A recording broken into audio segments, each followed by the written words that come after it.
တပတ်ကြာစောင့်မျှော်ခဲ့ရပြီးတဲ့နောက်ကုန်းမြေနဲ့ပင်လယ်ကြားကစစ်ပွဲဟာနောက်ဆုံးမှာတော့အဆုံးသတ်သွားခဲ့ပါပြီရလဒ်အနေနဲ့ကတော့လူသားတွေဟာရေအောက်မျိုးနွယ်စုအပေါ်လူမျိုးတုံးတက်ဖြတ်မှုနှိပါဖြစ်စေမဲ့ကြောက်မက်ဖွယ်ကောင်းတဲ့နည်းလမ်းတွေကိုအသုံးပြုပြီးဒီပဋိပက္ခမှာအနိုင်ရရှိသွားခဲ့တယ်ညနေပိုင်းတစ်ခုမှာရေအောက်မျိုးနွယ်စုဝင်တယောက်ဟာကမ်းခြေမျိုးလေးတစ်ခုမှာရုတ်တရက်ပေါ်လာခဲ့တဲ့သူဟာကမ်းဆက်မှာရက်ပြီးခီယူတင်းကိုအားကုန်မှုလိုက်တဲ့အခါထူးဆန်းချောက်ချားစရာကောင်းတဲ့အတန်လေးတစ်ခုထွက်ပေါ်လာတယ်အဲ့ဒီအတန်လိုင်းဟာပတ်ဝန်းကျင်ကိုအလျင်အမြန်ပြန့်နှံ့သွားပြီးအတန်ကိုကြားရတဲ့ခွေးမှန်သမျှဟာတစုံတစ်ယောက်ရဲ့ထိန်းချုပ်မှုကိုခံလိုက်ရတယ်လို့ကမ်းခြေစီကိုအတင်းပြေးသွားကြတော့တဲ့အတင်းဆောက်နေတဲ့ရေအောက်တပ်ဖွဲ့တွေကလည်းပိုက်ကွန်တွေနဲ့သူတို့ကိုဖမ်းဆီးလိုက်ကြတယ်လူသားတွေဟာချက်ချင်းပဲရေအောက်မျိုးနွယ်စုရဲ့ကိုယ်စားလှယ်တွေကိုခေါ်ယူပြီးစိစက်ညှိနှိုင်းကြတယ်ဒါပေမဲ့ဆွေးနွေးပွဲဟာပြပြသွားပြီးနှစ်ဖက်စလုံးဟာတရားဝင်စစ်ကြေညာကအလုံးစုံစစ်ပွဲတွေကိုရောက်သွားခဲ့ကြတယ်အဲ့ဒီနေ့မှာပဲရေအောက်မျိုးနွယ်စုဟာကမ္ဘာရေခဲတောင်တွေကိုစတင်ရေးပြောအောင်လုပ်နေပြီဆိုတာကိုလူသားတွေသိလိုက်ရတဲ့သိပ္ပံပညာရှင်တွေရဲ့တွက်ချက်မှုအရဒီအတိုင်းသာဆက်သွားရင်အနာတိတ်ဒေသတစ်ခုထဲမှာတစ်နှစ်ကိုရေခဲတန်ချိန်3ရာထရီလီယံနီးပါးဆုံးရှုံးသွားလိမ့်မယ်ကမ္ဘာရေခဲတောင်တွေအကုန်ပျော်သွားတာနဲ့မြေနိမ့်ပိုင်းဒေသတွေဟာဆူနာမီလိုင်းကြီးတွေရဲ့ဝါမျိုးခြင်းကိုခံရမှာဖြစ်ပြီးကုန်းမြင့်ပိုင်းမှာ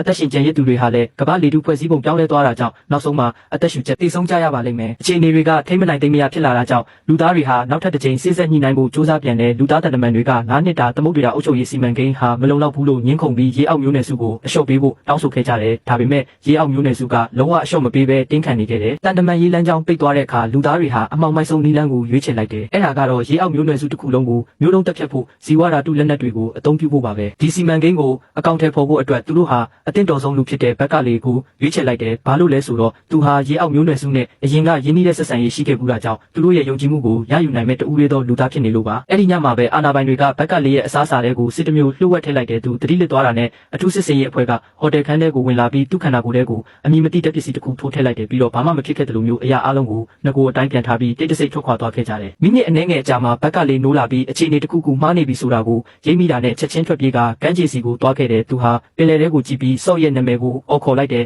အယုံတက်ချိန်မှာဆော့ဟာရေထဲကနေပေါ်လာပြီးသူတို့နှစ်ယောက်ဖတ်ထားကြတဲ့ဆော့ကမျက်ရည်တွေနဲ့ပဲအချိန်တိတ်မကြံတော့ကြောင်းရေခဲတောင်တွေပုံမြဲမြဲအေးပြောအောင်လုပ်နေကြပြီဖြစ်ကြောင်းပြောပြတယ်ဒီစစ်ပွဲကိုရပ်တန့်နိုင်မဲ့တခုလေးသောမျှော်လင့်ချက်ကသူ့အပေါ်မှာပဲမူတည်နေတဲ့သူဟာလူသားတွေစီပြန်သွားပြီးရေအောက်မျိုးနွယ်စုရဲ့ရှေးဟောင်းထုတ်အမျက်စကလုံးဖြစ်တဲ့ကော်ရဆိုတဲ့စကလုံးကိုတောင်းဆိုရပါလိမ့်မယ်အဲ့ဒီစကလုံးကိုပြောလိုက်တာနဲ့ရေအောက်တတဝအားလုံးကရိုသေလေးစားကြရမှာပါဒါပေမဲ့ဆော့ပင်လယ်ထဲကိုပြန်ဝင်သွားပြီးမကြခင်မှာပဲကမ္ဘာတဝန်းမှာကပ်ပေးကြီးဆိုက်ရောက်လာတော့တဲ့ရေအောက်တတဝတွေရဲ့အလောင်းတွေဟာကမ်းခြေတွေပေါ်ကိုစတင်တင်လာခဲ့တဲ့စိတ်ကမ်းတွေမှာလည်းအလောင်းတွေနဲ့ပြည့်နေနေခဲ့တယ်ဘာဖြစ်လို့လဲဆိုတာကိုဘယ်သူမှမသိကြဘူးတဖြည်းဖြည်းနဲ့သမုဒ္ဒရာတွေရေကန်တွေနဲ့မြစ်တွေဟာကြောက်မက်ဖွယ်ကောင်းတဲ့အလောင်းပုံကြီးတွေနဲ့ပိတ်ဆို့ကုန်တော့တဲ့ကမ္ဘာကျိုးပေါ်မှာတိတ်ဆိတ်တဲ့လူမျိုးတုံးတက်ဖြတ်မှုကြီးတစ်ခုလွှမ်းမိုးသွားခဲ့တယ်လို့ပါပဲ